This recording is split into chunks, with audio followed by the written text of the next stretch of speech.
Well, howdy, my old house fans. Today is the 24th of August, 2026, and it's a nice summer day. A little on the warm side, but the humidity is not too bad, so I can take it. I am working on storm windows. I have a total of 16 windows in my house. 6 of them are under the protection of the porch roof. So I'm working on those 6 first, and I'm using pine, since there is some protection provided by the porch roof. The windows are designed to fit within the thickness of the original exterior window trim, which is 5/4 stock. So I bought some 5/4 stock pine and have milled it to the size that I want and cut it to the size that I want for the window frames, each one a little bit different. And I've then plowed a rabbet into the edge all the way around. Actually, I plowed it into the edge before there was any joining done. But what that does is it gives me a pocket into which the insulated glass unit will fit, and then that will be siliconed in and retained mechanically as well. Because my insulated glass unit is 5/8 of an inch thick, and my rabbet is 9/16 of an inch deep. The joinery is a half lap joint, and so a half lap joint is half the thickness on the stile or the rail, and half the thickness on the other stile or the rail. So this surface will get all glued up, as will the shoulder, and likewise on this, and then they will get put together, and then they will get screwed together while the glue is still wet. And as you can see on this frame, I've done that, and I have 2 stainless steel screws at each joint. Now, the frames that I have, the other frames that I have built, are hanging in the windows. We'll go out there shortly. But I just have them temporarily attached with a single screw so they can flex a little bit. And that's so that I can be sure that when I order the glass at the size I've measured, that the glass will actually fit in the rabbeted location around the frame.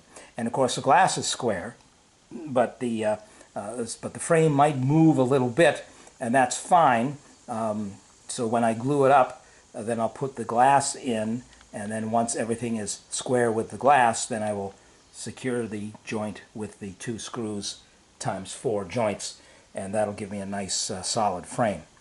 And so it takes a little while to do all of that. It takes about a week or so to order the insulated glass units, of which I have one here. And I ordered, this took about a week to come from the glass company. It is an 1/8 of an inch thick, 2 pieces of glass, in which is sandwiched a 1/2 inch, 3/8 inch spacer, and air. I decided not to go with argon filled because I didn't think it was worth the price. And you know, should 5 years from now this leak, you know, then you've lost the value of having paid for the argon. So I didn't think the juice was worth the squeeze for the gas.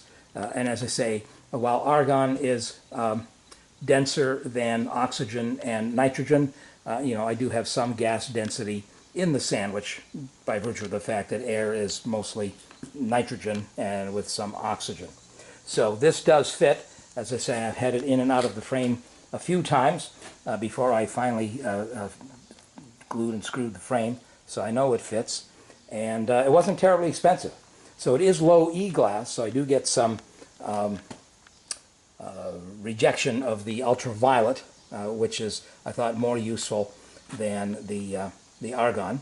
But what is interesting is, and we'll go outside and look how they're hung, is that I have made the frames you know, about 1/4 of an inch narrower and shorter than the opening because I'm using weather stripping on the inside edge of the original trim, so I get a gasketed storm window. And I've got to keep my finger on the record button as we'll go out to see the windows out in the hung up on the porch. And in olden days you would have hung storm windows in the fall and remove them in the spring and put screens in the spring and remove them in the fall. So twice a year you had to fuss around with the windows as far as storms and screen is concerned. And of course, over time, people got elderly, they didn't want to do that anymore. You had to worry about ladders on the second floor. So people either let the storm windows and screens just deteriorate, or they put in triple track storms. And that's what was done here, but they're not authentic to the period of the house, so I wanted to do something a little more authentic, hence I'm making my own storm windows. So this is a typical window, and you see the original trim here. It's 5/4 board. You have the clapboards on either side, and it's, as I say, it's about 1 1/8 thick. And what I've done here is put in weather stripping. So this makes for a very nice snug fit when the window goes in. And it's weather stripped on the sides, it's weather stripped at the top, and it's not weather stripped at the bottom. And that is in case any moisture condenses, it can find its way out. So there'll be a little tiny little air gap at the bottom. But around the sides it's going to be a nice snug fit, almost like it's gasketed. And I've actually put the frame that we saw in the garage, I put the frame in here, and it's like the refrigerator. So it closes and it seals, and that's the way I want it. So typically the storms or screens in the olden days were hung. I've got a couple of brackets up there, and I've got a bracket here to latch it in, because right now the interior sash, I haven't restored those yet, so I didn't want to fuss with trying to put a screw eye and a hook into the back side of the bottom rail of the storm and get it tight enough to keep it where it should be. So I'm using what are called Ludwig clips, and they will latch the outside of the storm window tight to the window stop moldings and tight in the weather stripping. So here is a window where I've actually on the 5 around the rest of the porch, I have actually hung the frames. There's no glass in this, but as you can see, these are the Ludwig clips, and they're as strong as a mouse trap, so you got to be careful when you're manipulating them with your fingers, because it'll give you a nasty rap if you're in the wrong place at the wrong time. And again, you can see a slight gap between the original casing and the frame of the storm window, but that's to allow for the compression of the weather stripping on the sides and the top. And again, the windows are hung. And if I so desire, on the 6 days in Maryland where you might actually want to open your windows and have outside air in the house, I can always undo the latches here and push the bottom of the storm out and just hold it open with a prop rod. But that's going to happen so seldom that I'm not worried about doing it. But again, I'm going to have a insulated glazed unit. Now you can't see the rabbit because it's on the inside of the storm window frame here. So I'll have double glazed insulated glass unit here. I'll have an air space, and then I'll have the original sashes. So it should give me, and the weather stripping, so it should give me a pretty good seal against the cold, which is more of my concern than the heat in the summer. I use more heat in the winter because I don't like the cold. I can tolerate the heat more in the summer, so I don't use my air conditioning very much at all. So my utility bill, and I'm all electric, my utility bill in the summer is about $120 a month, and my utility bill in the dead of winter is closer to $400 a month. So I'm hoping with the weather stripped storm windows here that I get an improvement on that. So again, I've just today hung the window frames without the glass, just to make sure that everything fits well, leaves me enough of a gap around the edge for the weather stripping. I may have to do some sanding after the glass is installed, hopefully not too much, or none at all, hopefully. But it takes a little time to do everything the way it should be done, but that's how it goes when you got a house that's 123 years old and you want to be sure that you can get it to be nice and sound regarding its weather resistance. So once the storms are in, then I'm not too worried about taking out the sashes from the inside and working on the restoration of the sashes, because I'll still have double glazing at the window openings.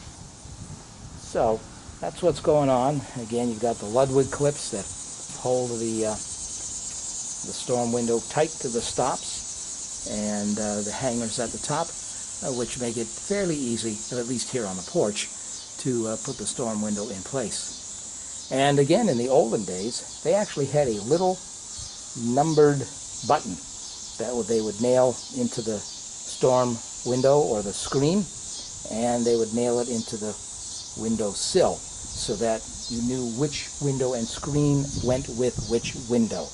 I do have windows of different sizes here, but so here on the porch I have 3 different sizes, but upstairs there are 8, and I think they're all the same size.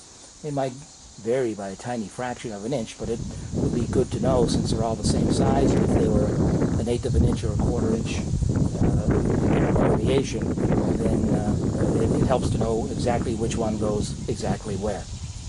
So that's pretty much it for the storm window frames. I'll probably do another video when the glass is in, and maybe I won't show the, well, I probably will show the glass in the storm window at the window when that's all done.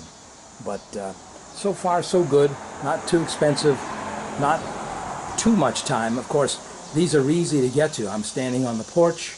I've got my little scaffolding here, so that helps.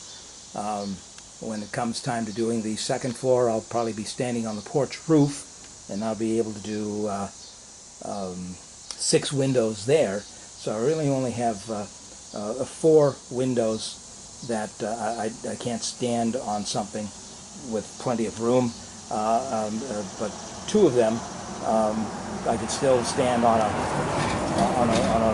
roof, and then the last 2 I'll have to do with or on the ground. The last 2 I'll have to do on a platform or a ladder. But be that as it may, that's how you do the storm windows. Hopefully I'll just be doing this once, and a good enough paint job will keep them intact for a good long time. So that's it from my old house in Preston, Maryland on the 24th of August 2026. We'll see you in the next video.